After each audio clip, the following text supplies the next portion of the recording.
ऐसा हुई थी पटवारी की, वो लीक हो गई है। तो ये बार बार होता ही रहता है, ये इसी परीक्षा की बात नहीं है, जितनी परीक्षाएं होती है ज़्यादातर इसमें होता ही है। बच्चे इतनी मेहनत करते हैं, कर्ज लेके कोचिंग ज्वाइन करते हैं, इतनी महंगी महंगी कोचिंगों को करते हैं, तो इसका कौन भरपाई करेगा? बच्चे ऐसे मेहनत ही करते रहेंगे क्या दिन रात? इसलिए इसमें कड़ी से कड़ी कार्रवाई होनी चाहिए और सीबीआई की मांग होनी चाहिए उसमें देखिए, जैसे आप जानते हैं 8 जनवरी 2023 में पटवारी की परीक्षा होनी थी। परीक्षा हुई है, उसका पेपर लीक हो गया है। तो हम सरकार से प्रश्न पूछना चाहेंगे कि यूके SSSC में जो भ्रष्टाचार जनताएं हुई रही हैं, उसके बाद परीक्षाओं की जिम्मेवारी आपने राज्य लोक सेवा आयोग को दी।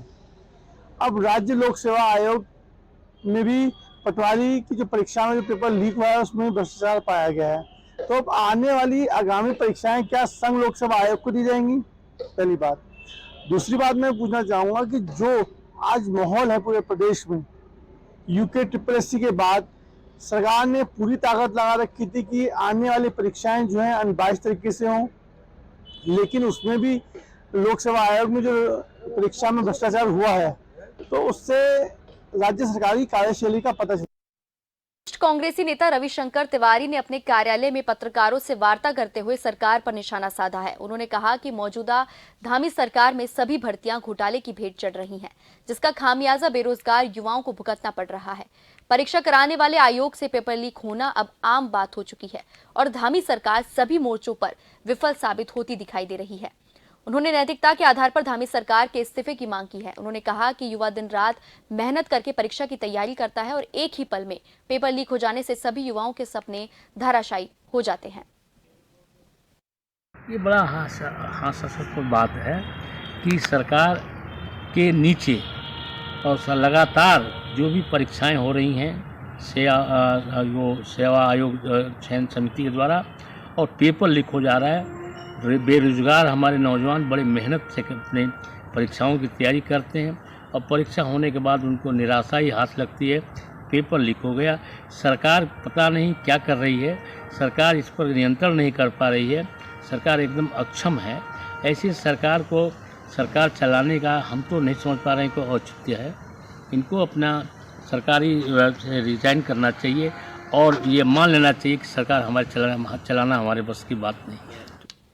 और इस खबर पर अधिक जानकारी के लिए मेरे साथ फोन लाइन पर जुड़ चुके हैं हमारे bureau chief SN Pant. SN Pant, paper leak मामले पर अब जो कांग्रेस है वो धामी सरकार पर हमलावर हो रही है। वरिष्ठ कांग्रेसी नेता रविशंकर तिवारी ने धामी सरकार से इस्तीफे की मांग की है। इस पूरे मामले को लेकर क्या कुछ कहना है इस पर?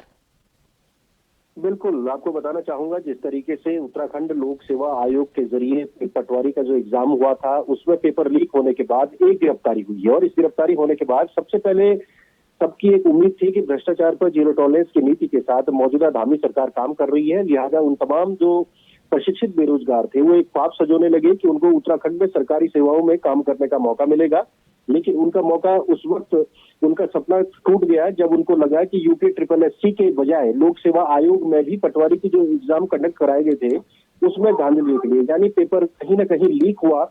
STF ने 4 लोगों को गिरफ्तार किया है, जिसके बाद एक तस्वीर साफ हो गई है कि आयोग में इतना जो करप्शन है वो फैल चुका है कि जिस भी अधिकारी को या कर्मचारी को जिम्मेदारी मिलती है वही कहीं ना कहीं उसमें अवैध रूप से काम करना चाहता है। यही कारण है कि सेक्शन ऑफिसर ने सरकार की मजबूती और इच्छा शक्ति का ध्यान नहीं रखा, बल्कि ये देखा कि उनके निहित जो अपने इंडिविजुअल स्वार्थ थे वो कैसे पूरे हो सकते हैं, और उसके लिए उन्होंने एक मोटी रकम भी वसूल की है।